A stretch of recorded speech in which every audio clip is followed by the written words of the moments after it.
Okay, I'm going to show you how to log on to a JBrowse instance and download part of the reference genome. The first place to go to find a JBrowse instance is to navigate to the top menu of the website and select JBrowse. From here, you have a number of species to pick from. We'll pick Chinese chestnut. This will store where you most recently were in the genome. So for me, that was scaffold 6585. If you need a different scaffold, the dropdown only shows the first 30. You can always type the scaffold name into this box. For our purposes, the scaffold 6585 should be fine. The first thing to do, if you do not have this reference sequence track turned on, you need to turn it on. So if you're scrolling up and down and you can't see it, turn it on. So I will get rid of some other tracks here to make that easier to see. So at this point, I only have two tracks on, the maker final gene prediction track and the reference sequence track.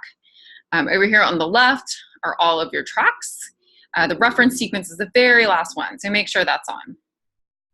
So if I want to capture this region that I'm looking at, I can go to reference sequence, click on the drop-down arrow, and say save track data. This is going to let me save the visible region or the entire reference sequence for this scaffold as a FASTA format. But instead of doing that, let's also explore how to use the highlighter. So you can pick the highlighter. It will turn yellow, and you know it's highlighting. Now you can't highlight up here in this gray bar area, but you can highlight down here in the white area. So if I want to go from about here to right to the start of the gene, I can highlight it. It will turn yellow. And again, I can go to my reference sequence, click the drop down for save track data. This time I now have a new option, the highlighted region. It tells me it's from 693, the index base 693 to 1983, and FASTA is the only format. So if I click save, you can name the file whatever you would like. It's going to try to name it something intelligent, so it's going to give you the scaffold name and the beginning and ending index. This is behind the video. I'll click save.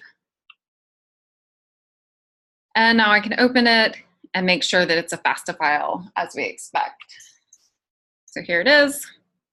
And indeed, we see nucleotides. And again, it has tried to give it an intelligent name for our FASTA sequence. So again, telling us the name of the scaffold and the beginning and ending index.